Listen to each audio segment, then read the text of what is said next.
Hello everyone, कैसे हैं आप लोग। तो आज हम डिस्कस करेंगे। रिसेंटली मध्य प्रदेश के चीफ मिनिस्टर ने एक क्लेम किया है कि आज से कई सालों पहले, कई सेंचुरीज पहले जो प्राइम मेरिडियन जो है ये मध्य प्रदेश के उज्जैन से होके जाती थी। तो उसके ऊपर देखिए काफ़ी उन्होंने जो है रेफरेंस दी है, किस तरीके से देखिए भारत की जो एंशियंट जो टाइम कैलकुलेट करने वाली जो टूल्स है वो कितनी एडवांस थी और किस तरीके से इसको देखिए वेस्टर्नाइज कर दिया गया था। इसके बारे में हम डिस्कस करेंगे डिटेल में।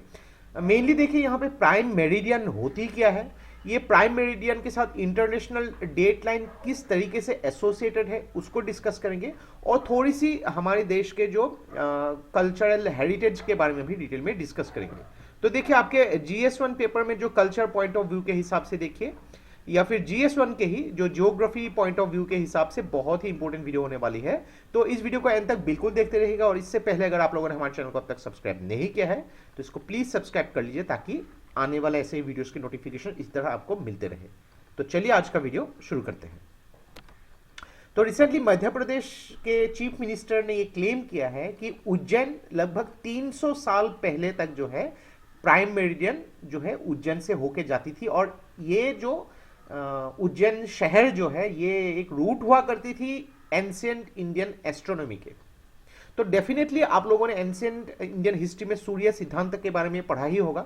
एक संस्कृत ट्रीटीज है जहां पे लगभग 4th सेंचुरी CE में जो है ये बताया गया है कि प्राइम मेरिडियन जो है ये एक्चुअली भारत से होके गुजरती थी। उस टाइम के जो रोहितका मॉडर्न डे जो रोहतक है और अवंती जो मॉडर्न डे उज्जैन है, यहां से होके ही प्राइम मेरिडियन जाती थी। तो अगर बात करेंगे नॉट ओनली यहाँ पे उज्जैन, भारत की जो ऑब्जर्वेटरी आज से कई साल पहले जो अगर बात करेंगे जो एस्ट्रोनॉमिकल सिग्निफिकेंस के हिसाब से भी अगर देखा जाए स्वाई राजा जय सिंह ने जो ऑब्जर्वेटरी बिल्ड किया था वो लगभग 1719 में। तो आप एक आइडिया लगा सकते हैं कि 300 साल पहले लगभग जो है भारत ऑब्जर्वेटरी जो है ये बना चुकी है। तो थोड़ा सा जान लेते हैं कि ये प्राइम मेरिडियन एक्चुअली होती क्या है। तो प्राइम मेरिडियन बेसिकली क्या है कि एक इमेजिनरी रेफरेंस लाइन, एक लाइन है जो अपने हमारे जो ग्लोब को ये इसकी जो लॉन्गिट्यूड की रेफरेंस पॉइंट है जिसके थ्रू यहाँ पे अलग अलग टाइम या फिर अलग अलग लॉन्गिट्यूड को कैलकुलेट किया जाता है और यही लॉन्गिट्यूड जो है नॉर्थ पोल से साउथ पोल तक जाती है। लेकिन ये किस पोजीशन से होके जाती है इसको कैलकुलेट किया जाता है और मेनली अभी जो प्रेजेंट प्राइम मेरिडियन है ये ग्रीनविच इंग्लैंड से होके जाती है जिसको रेफरेंस पॉइंट कैलकुलेट किया जाता है। तो देखिए जैसे कि ऑलरेडी हम लोगों ने कहा कि आज से कई सेंचुरीज पहले जो है ये प्राइम मेरिडियन जो कैलकुलेट किया जाता था ये एक्चुअली जो है इंडिया से ही कैलकुलेट किया जाता था थ्रू उज्जैन ये होके जाती थी। तो 1884 में इंटरनेशनल मेरिडियन कॉन्फ्रेंस जो हुई थी वाशिंगटन DC में, तो उसी जगह पे एक्चुअली एडॉप्ट किया गया था ग्रीनविच मेरिडियन जो ये रॉयल सोसाइटी ग्रीनविच लंदन में स्थित है और उसी को रेफरेंस पॉइंट लेके कौन से देश कितनी आगे है या फिर कितनी पीछे है उसको कैलकुलेट किया जाता था। और अगर बात करेंगे आज से कई सेंचुरीज पहले अगर बात करेंगे 1500 1600 में काफ़ी सारे यूरोपियन देश हो गए या फिर नॉर्थ अमेरिकन देश या फिर अलग अलग देशों में लोकलाइज प्राइम टाइम जो है कैलकुलेट किया जाता था। यानी कि उनको मतलब नहीं था कि दुनिया के कौन से देश में क्या टाइम चल रहा है, उन लोग खुद से अपना टाइम सेटअप करते थे। ग्रेजुअली जैसे कि ग्लोबल इंटरलिंक ज़्यादा मजबूत होती गई तो एक ग्लोबल रेफरेंस की ज़रूरत पड़ी और उसी के हिसाब से उस रेफरेंस को देखिए एक इंटरनेशनली एक्सेप्टेड नॉर्म्स के हिसाब से शिफ्ट कर दिया जो ग्रीनविच लंदन। तो आप देख सकते हैं इस इमेज में ये जो है ग्रीनविच लंदन से होके जा रही है। नॉट ओनली लंदन, यहाँ पे काफ़ी सारे यूरोपियन कंट्रीज को क्रॉस करने के बाद इवन देखिए वेस्टर्न जो अफ्रीका है स्पेशली नाइजीरिया के पास से होके ये जाती है। अभी देखिए हमारे भारत इस प्राइम मेरिडियन के ईस्ट में है तो इसके रेफरेंस से अगर देखा जाए ये जितने भी लॉन्गिट्यूड सेटअप किए गए हैं इंडिया बिकॉज इसके ईस्ट में है तो इंडिया की जो टाइम है ईस्ट रेफरेंस पॉइंट से आगे होगी और अगर कोई कंट्री अगर इस रेफरेंस पॉइंट से वेस्ट में है तो उस देश की जो लोकल टाइम है ग्रीनिच मीन टाइम के पीछे होगी। अगर मान लीजिए कि यहाँ पे न्यूयॉर्क में जो टाइम है वो ग्रीनविच मीन टाइम से पीछे होगी, और भारत के अगर दिल्ली में या फिर बीजिंग में या फिर मॉस्को में भी अगर कैलकुलेट करना है तो ये ग्रीनविच मीन टाइम को ऐड करके उस जगह का लोकल टाइम को कैलकुलेट किया जाता है। तो देखिए ये प्राइम मेरिडियन का यूज क्या है। तो प्राइम मेरिडियन यानी कि ये जो लॉन्गिट्यूड जो नॉर्थ पोल से साउथ पोल तक जाती है, इसको 0 डिग्री लॉन्गिट्यूड कैलकुलेट किया जाता है। जैसे कि आप लोग जानते हैं कि एक सर्कल में कितना डिग्री होता है, 360। आप अगर देखेंगे 360 डिग्री होता है। तो देखिए ये क्या करती है, ग्लोबल पोजिशनिंग, टाइम कीपिंग और इंटरनेशनल डेट लाइन को सिग्निफाई करती है। पूरे दुनिया के जो वर्ल्ड वाइड जो टाइम जोन्स को कैलकुलेट किया जाता है बेस्ड ऑन जो ईस्ट या फिर वेस्ट, इसी रेफरेंस पॉइंट से कैलकुलेट किया जाता है। ओके, तो एक चीज देखिए कि यहाँ पे काफी सारे जोन जैसे कि कोऑर्डिनेटेड यूनिवर्सल टाइम जिसको यूटीसी भी बोला जाता है या फिर इंडियन स्टैंडर्ड टाइम, इसी के ऊपर बेस किया हुआ है। अब बात करते हैं जो इंटरनेशनल डेट लाइन, ये अप्रोक्सीमेटली 180 डिग्री जो है ग्रीनविच से ही लोकेटेड, यानी कि 180 डिग्री मतलब अगर मान लीजिए कि ये अगर ग्रीनविच पॉइंट है तो इसी जगह से लगभग 180 डिग्री में इंटरनेशनल डेट लाइन पास कर चुकी है। तो इसको थोड़ा सा ध्यान से समझिएगा। तो जैसे कि आप लोगों ने इस इमेज में देखा कि ये जो है ग्रीनविच मीन टाइम जो यूके से होके स्पेन, अल्जीरिया, नाइजीरिया के आसपास यहां से होके जाती है, और जो इंटरनेशनल डेट लाइन है ये आप देख सकते हैं लगभग 180 degree longitude from the Greenwich इसको रखा गया है। लेकिन देखिए इसको जब एक्चुअली प्लानिंग की गई थी, इस तरीके से प्लानिंग की गई है ताकि ये कोई लैंड मास को जो है यहाँ पे डाइसेक्ट ना करे।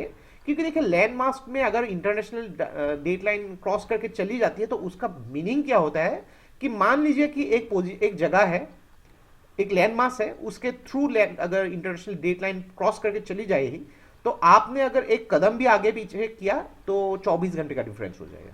तो इसीलिए इसी को प्लान करके इस तरीके से थोड़ा सा टेढ़ा मेढ़ा आपको दिख रहा होगा, यहाँ पे जो अलास्का और जो रशिया के बीच में से होके थोड़ी सी यहाँ से साइड होके यहाँ पे international date line, then Kiribati island, then काफ़ी सारे फिजी के यहाँ से क्रॉस करके नीचे जा रही है।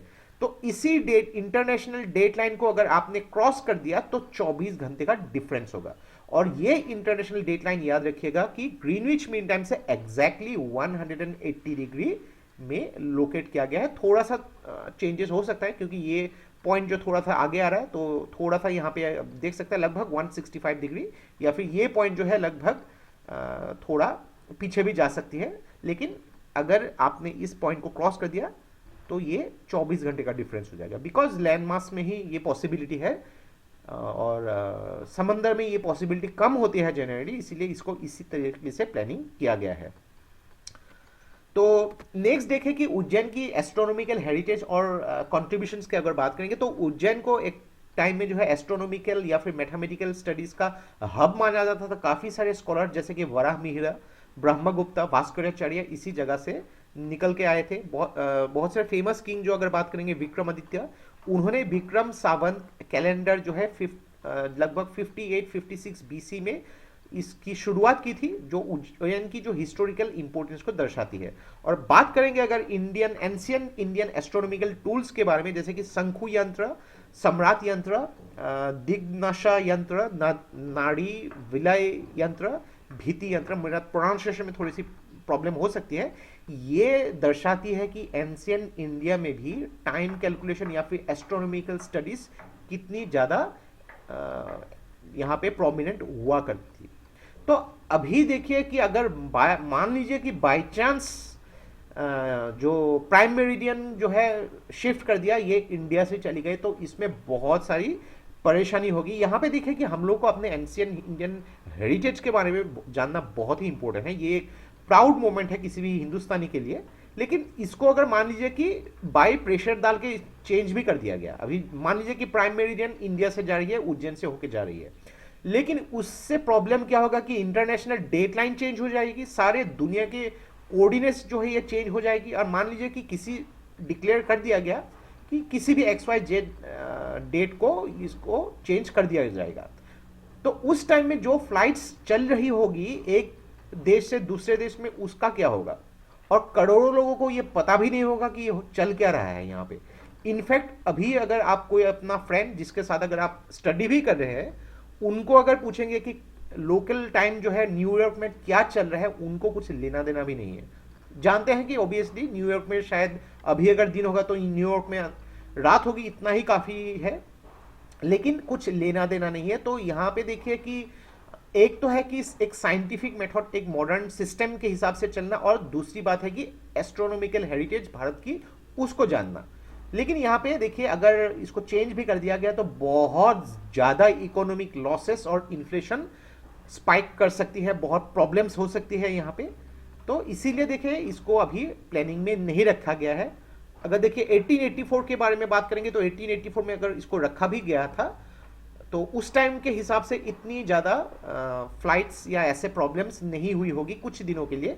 लेकिन अभी अगर इसको रखा गया तो बहुत ज़्यादा, लाखों फ्लाइट जो है हर रोज़ एक जगह से दूसरी जगह जाती है, तो ये प्रॉब्लम्स हो सकती है। तो ये जो है फिलहाल ज़रूरी नहीं है कि ग्रीनविच को ये दर्जा मिला है कि उसको 0 डिग्री कोऑर्डिनेट, लेकिन डिपेंड करता है कि हम लोग कैसे उसके हिसाब से कैलकुलेट कर सकते हैं, या फिर हमारे देश की इकोनॉमी या फिर सोशल डेवलपमेंट को और भी बढ़ाया जा सके। तो ये था हम लोग का complete analysis regarding the Madhya Pradesh chief minister की जो क्लेम है regarding Ujjain and the prime meridian. आशा करते हैं इस वीडियो से आपको बहुत कुछ चीजें सीखने को मिला होगा, और ये वीडियो अगर आप लोग को अच्छा लगे इसको प्लीज लाइक कीजिए, इसको सब्सक्राइब कीजिए, इसको शेयर कर दीजिए। तो आज के लिए बस इतना ही। देखते रहिए Study Rise. Take care, thank you and जय हिंद।